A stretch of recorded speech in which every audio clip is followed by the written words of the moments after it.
From the studios of Farm Journal Broadcast, this is AgDay.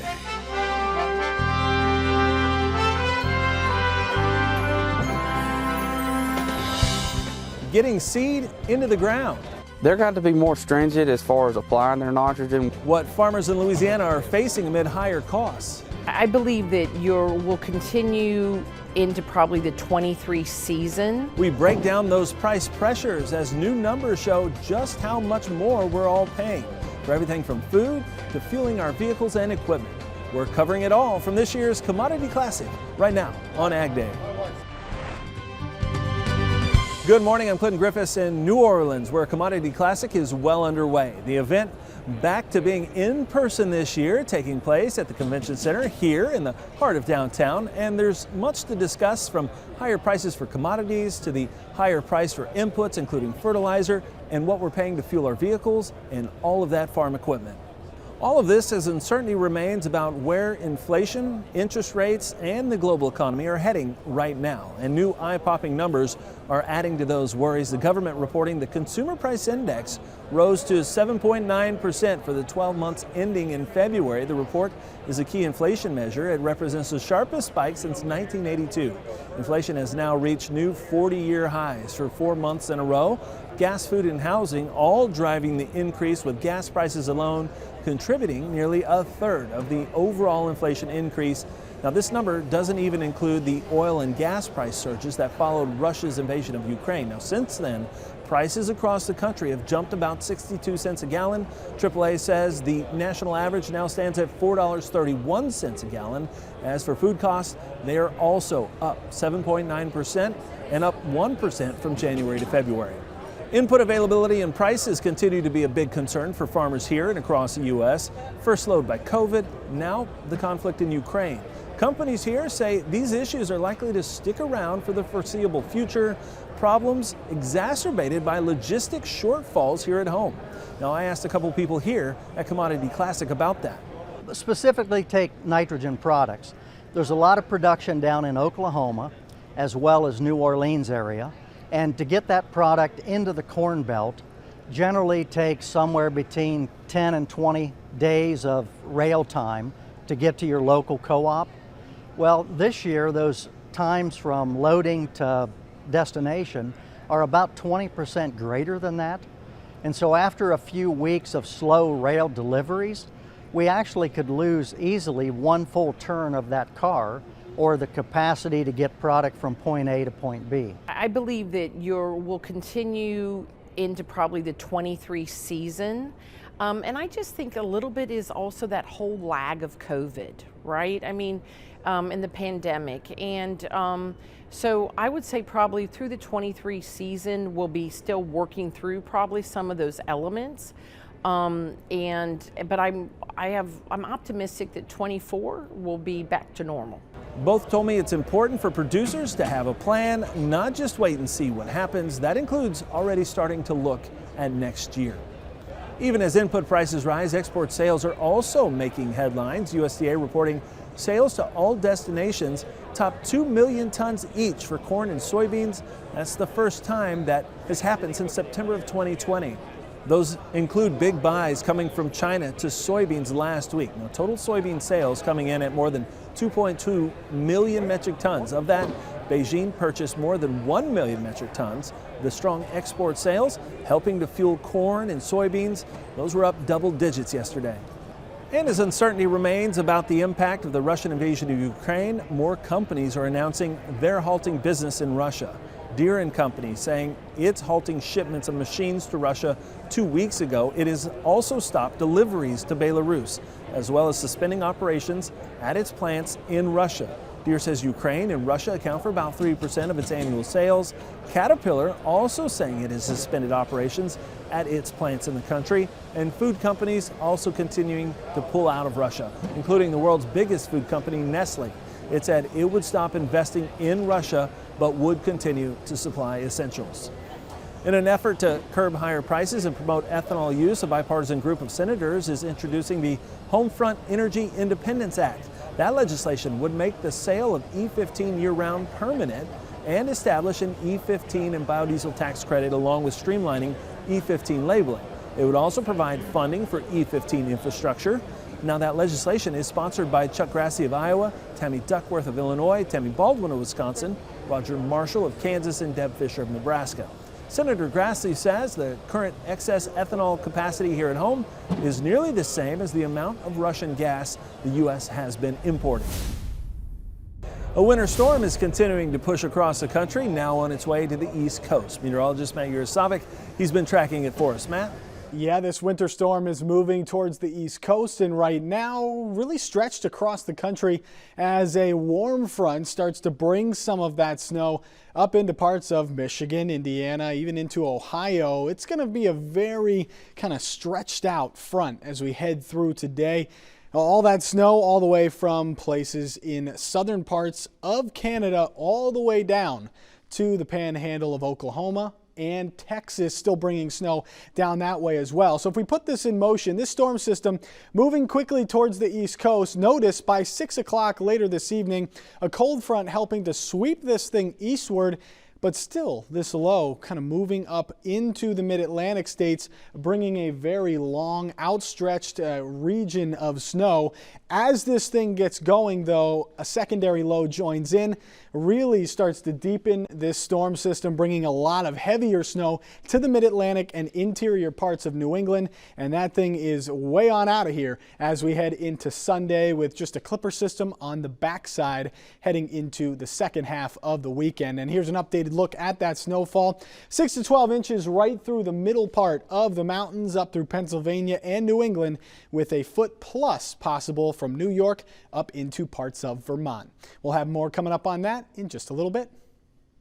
Coming up, we have those new supply demand numbers from USDA. We're taking a deep dive into what they're telling us with Matt Bennett. And later, we're in Louisiana, so why not check out how planting is going? Yes, it's already underway. See what's on producers' minds as they dig into the soil in the country today. And we're counting down the days to this. Sunday brackets will be open in the 2022 Bracket Busters Challenge presented by Case IH. Farmers will take on farmers for a chance at a $1,000 top prize. Make sure to check out agweb.com/bracket busters for details. AgDay is brought to you by Authority Supreme Herbicide from FMC. Learn more at ag.fmc.com.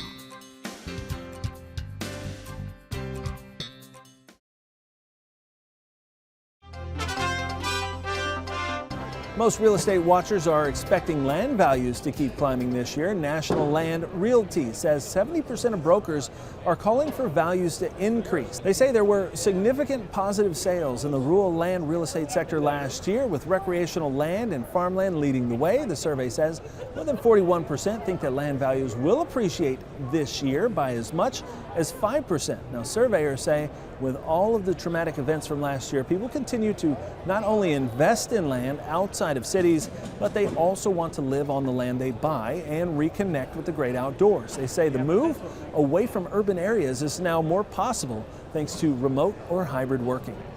And those strong export sales numbers we told you about help propel corn and soybeans up double digits while wheat continued to sink. Here's more from the trader with the CME.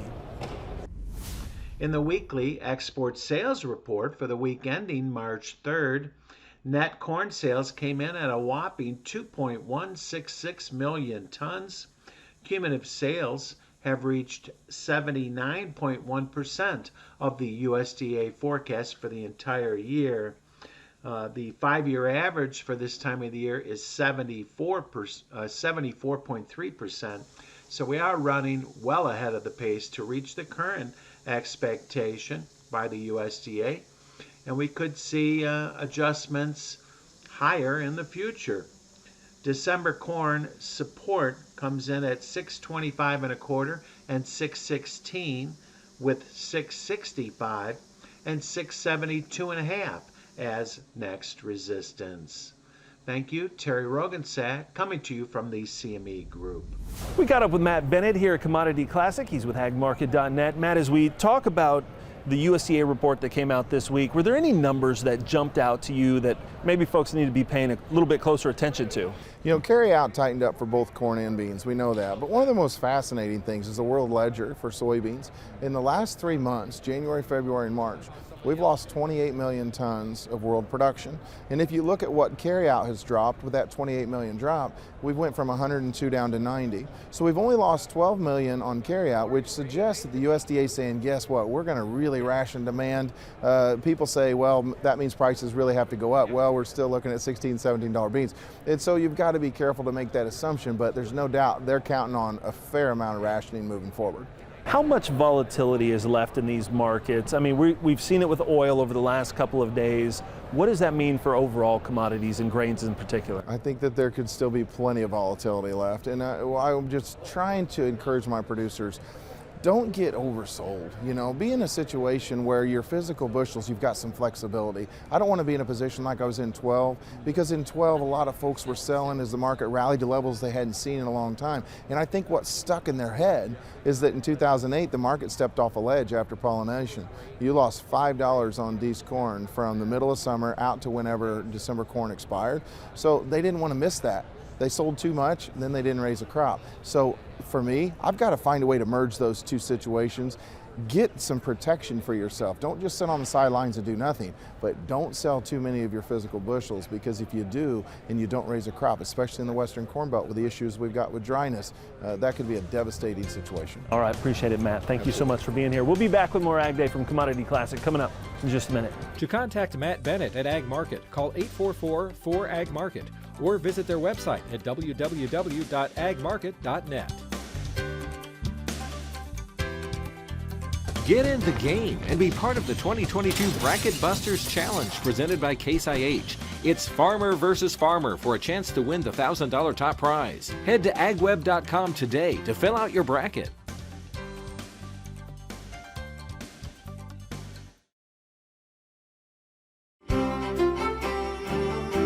Ag Day weather is brought to you by Zoetis. Even though calves don't wait for perfect weather to arrive, you can count on Zoetis to be there. Share a picture of your newest calf and you could win a calving season survival kit. Enter now at calvingseason.com. We're joined again by meteorologist Matt Yurosavik. Matt, with spring approaching, we're getting a better idea of where drought could be a big issue for planting this year. Yeah, and it's unfortunate that we're still talking about areas with extreme and even exceptional drought.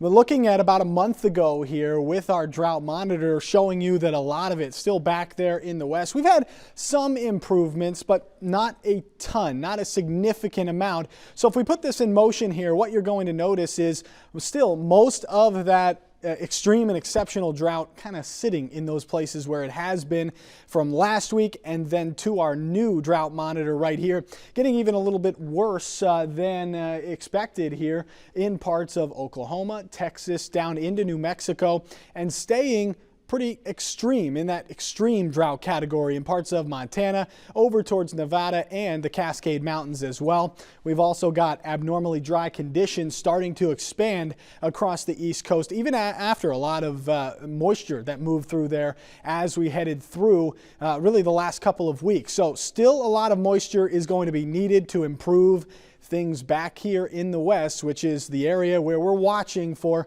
extremely dry conditions as we head through this planting season. Now, the only good thing is we do have this dip in the jet stream. It's going to keep things pretty active, especially in the east as we head through the weekend, but into next week, notice what happens, another kind of dip in that jet stream, which could keep things a little more active back there in the west and even towards the Gulf Coast states heading through the middle part of next week. And then again, another trough kind of swinging on through, and that could be good news next week, watching for some more activity back there in the west where we really need some moisture, maybe even some higher elevation snow as well. So that's something we'll be watching heading through next week. Here's precipitation over the next 10 days. Again, a lot of it going on east of the Mississippi, but as we head through the last couple of days of this 10-day period, seeing more of that across the west and northern Rockies, even down into parts of Texas and Oklahoma as well. Still though, tons of moisture for the Gulf Coast and up the East Coast as well. And looking at the map here, as this one storm system gets on out of here, it's going to be pretty dry back in the west. So once our big snowstorm for the mid-Atlantic and East Coast gets on out of here, high pressure takes over, and it's going to be a few days before we get more moisture back there in the west. That's a look around the country. Now let's take a look at the weather where you live. Perry, Florida, showers likely, a high of 72 degrees. Chester, Illinois, morning snow with afternoon snow, high of 32 degrees. And Roy, New Mexico, snow showers, then sunshine, a high of 31. Coming up, the nation's orange crop is continuing to shrink. We dive into the latest numbers, and later, farmers are putting seed in the ground right here in Louisiana. We'll see how things are going out in the field. Ag Day is brought to you by Firestone Ag. The Firestone Ag Dealer Network offers you the support, inventory, and resources you need. Visit firestoneag.com to find your local certified dealer.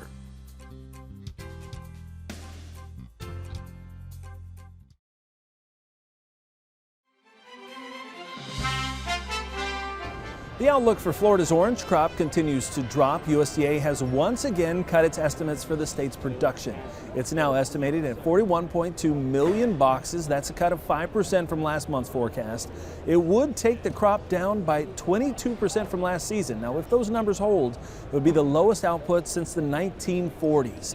USDA says the size of the fruit is smaller this year, and there's been more premature dropping of fruit, growers attributing the issues to citrus greening. USDA wildlife officials have reversed a previous finding that a widely used pesticide could jeopardize dozens of plants and animals with extinction, move coming after the government official received pledges from chemical manufacturers to change product labels for the pesticide malathion, so it's used more carefully by consumers. Now, officials had said last year malathion could threaten the continued existence of 78 species. Now they say its use on crops and home gardens could cause limited harm to many species, but it's unlikely to jeopardize them with extinction. And efforts are continuing to keep African swine fever out of the country. A Purdue University researcher has landed a $1 million grant to boost his work on a rapid test for detecting the deadly disease. The funding came from the Farm Bill. The newspaper, the Journal Courier, reports an assistant professor of agriculture and biological engineering is collaborating with two other Purdue University researchers. They're developing a portable paper strip test for ASF. He says the test design is similar to what was developed for COVID-19 and bovine respiratory disease. Still ahead, planting season is already underway here in Louisiana. How higher fertilizer prices are changing the planting picture right here in the country. Find farm equipment on Machinery Pete's March 22nd online auction. No reserve, no buyer fees. Start bidding now at auctions.machinerypete.com.